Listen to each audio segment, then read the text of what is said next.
And I've been here since last semester. That was fall 2014.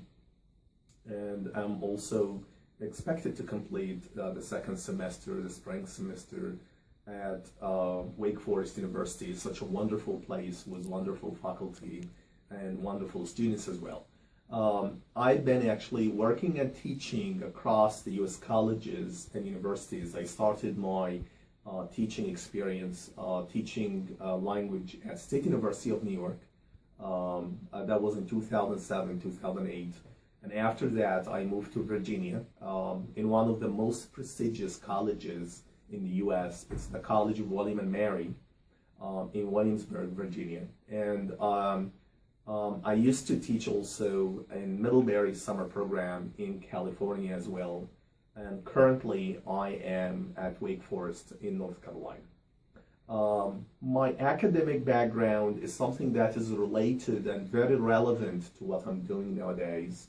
I used to teach, by the way, English language, English conversation in Egypt, my homeland, where I was born. I was born in Kuwait, and I was raised in Kuwait, and then after that I moved to certain countries in the Middle East. So I moved to Kuwait, to Qatar, Saudi Arabia, Sudan, and Turkey. So I used to move and travel in these countries for a while, and then I graduated from a very, very prestigious university in Egypt. It's Al-Azhar University. It's one of the, I usually like to describe this university as it is Oxford of the Middle East.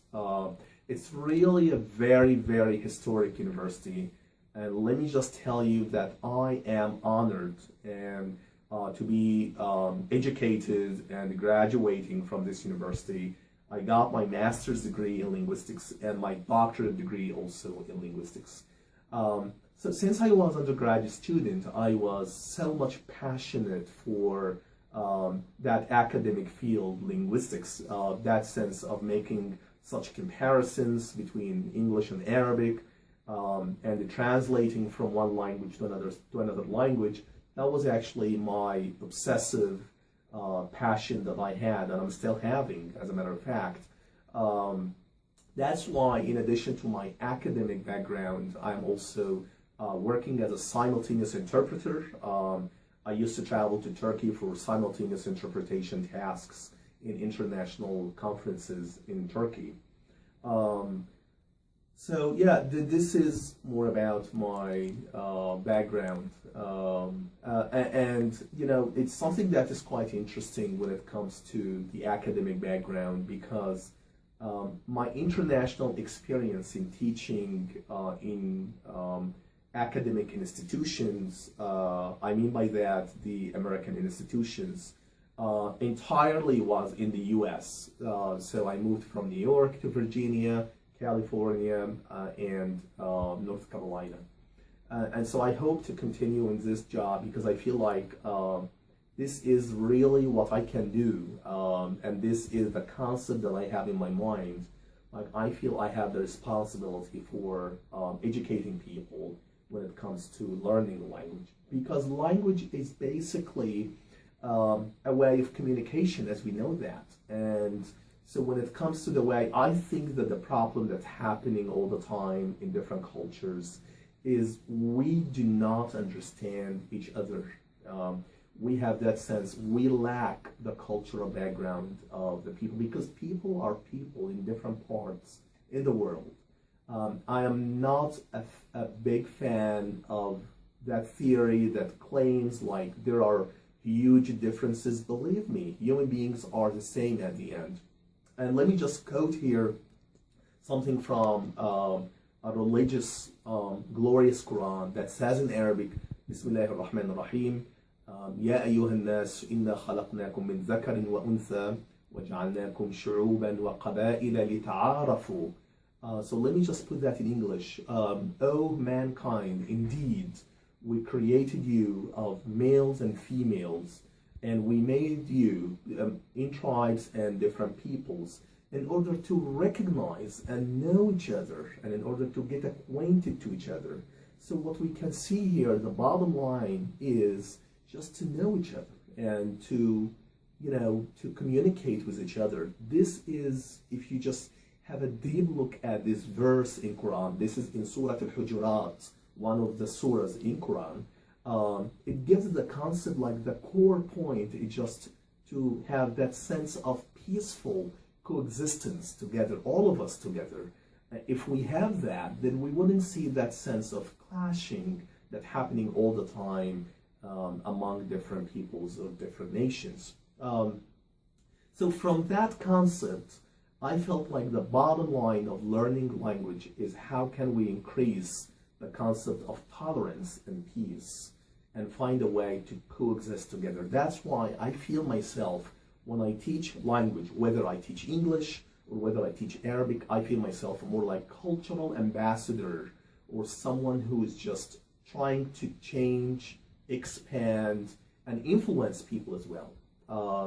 I was actually so much honored to be educated by wonderful, wonderful professors in Egypt. And I have to mention their names. Professor Muhammad Mahmoud Ghali, Professor Abdul Rahman Ahmed Sayyid, Professor Muhsin Abdul Rahman Abu Saada. So I have a lot of wonderful professors, and I was so much influenced, and I was so much actually intrigued and affected by their way. So when you just have a professor or a teacher who is just influencing his students, then in one day you feel like, I want to be the same like him or her in one day. And so this is what I had in my mind, that in every time I deal with my students, I feel like I have a responsibility to remove the gaps and to make yourself more involved with them, interactive with them, finding a way to help them rather than challenging them. So push them forward. And I think that the students are really smart. So they feel that from the eyes of the professor, they feel that from his performance, from his way, and I think that this is probably the core point of teaching at the end.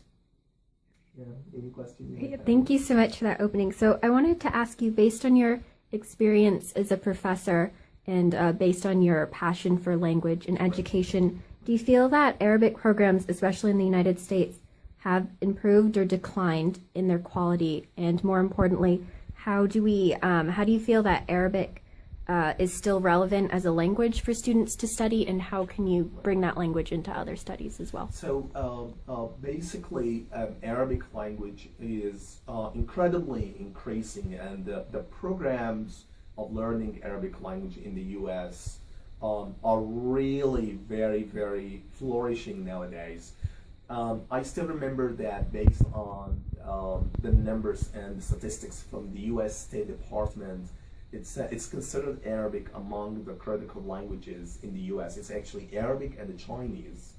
And so the number of students, yes, they are increasing year after year. And I'm talking here from my personal experience. So when I was in 2007, I still remember the students, they were like very few students learning Arabic, like 5, 6, 10 students. Today we have, in one of my classes, I have like 20 students in my class.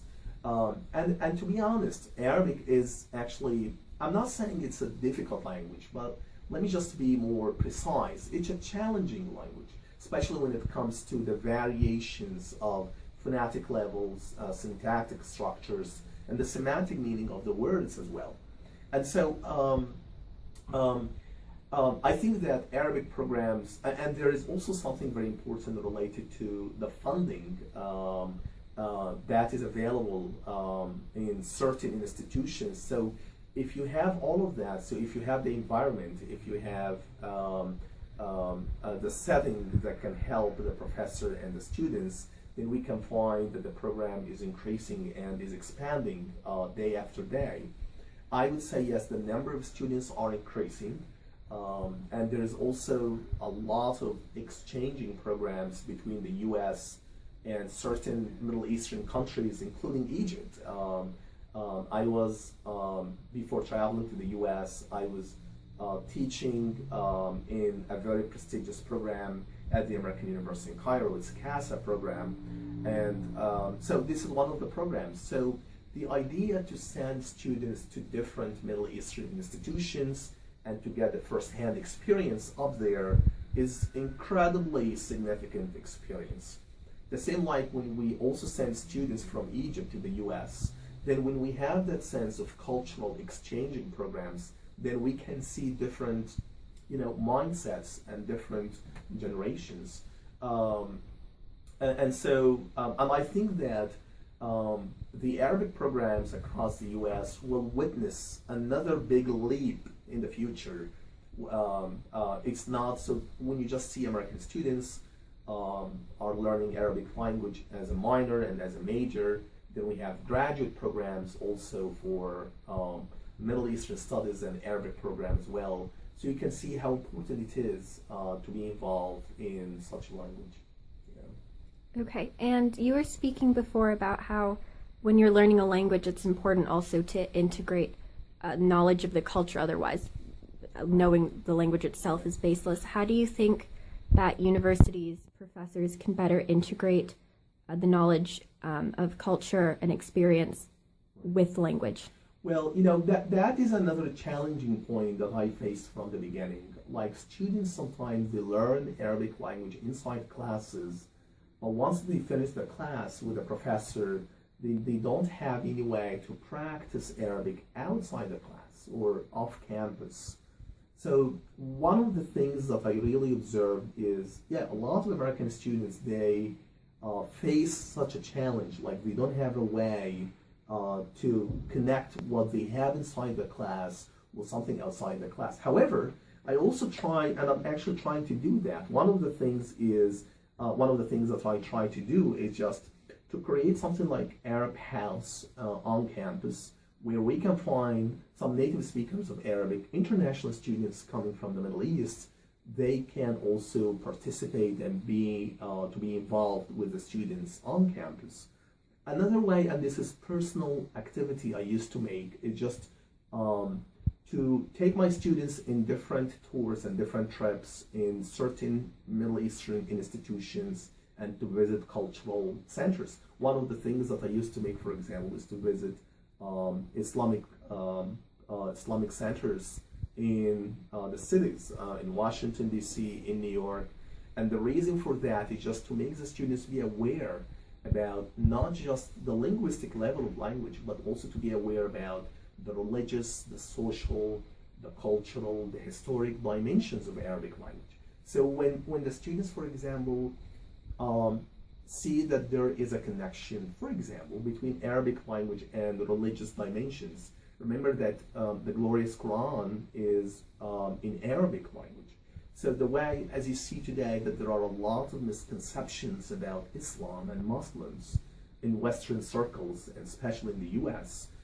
So when the students visit Islamic centers and see how Muslims interact and pray and practice their daily life, then they will have another different concept.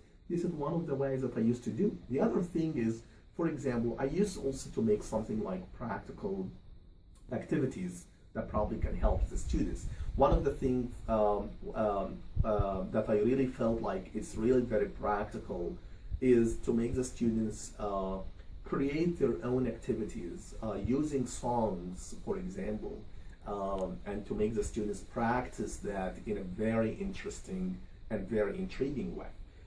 So when the students find the connection between something they study inside the class with something outside the class, they will feel like that they are learning something for their life, but not just for the test, because this is the challenge that I used to have in Egypt and sometimes in the US as well. Okay. And based off of what you were just saying, a lot of it was about integrating culture, religion, politics, knowledge of all of those different factors into the language. How is a linguistics professor and a professor of language, basically, how powerful do you think language plays into misconceptions, stereotypes, such and such, and how, being in the Middle East, how do they view? Right. Right. Well, this is quite a bit important question because when the students, so let me just give you one example. When I was an undergraduate student, I was a student in simultaneous interpretation program, and then so one of the things that I still remember one of my professors was just saying, when you learn another language, then you're gonna have two minds, you're gonna have two personalities in you. So that means when you just learn another language, then you will have another different concept about the people who are using and speaking in this language. So what does that mean? It means like when you just learn language, then you're gonna open your mind for different cultural backgrounds. I am a firm believer that is when you learn language, you are more tolerant with different peoples, you are more open-minded with different cultures, you're going to have another different philosophy towards your life, you will feel you're different because you see something else. And for someone like me, my native tongue, my native language is Arabic, my second language is English. Now when I put myself in the Egyptian and the Arab and the Middle Eastern context on one hand, and then I put myself in the American context on the other hand, then I can find a lot of connecting points that we can work on together more than having that sense of disconnections or having that sense of gap between both sides. Why do I have that? Because at the end, when I learned the language, I got something that is new for me when it comes to the cultural background of the people, when it comes to their historic backgrounds as well, their religious backgrounds, that can help you to cooperate and to coexist at the end. So I think that the magic factor and the magic key that we have here is language. So when you learn the language, you remove actually the barriers that you have with the other side. You create your positive attitude that can help you at the end to move forward, because that's what we are looking for at the end. That we would like to move forward, we would like to open different and open certain various channels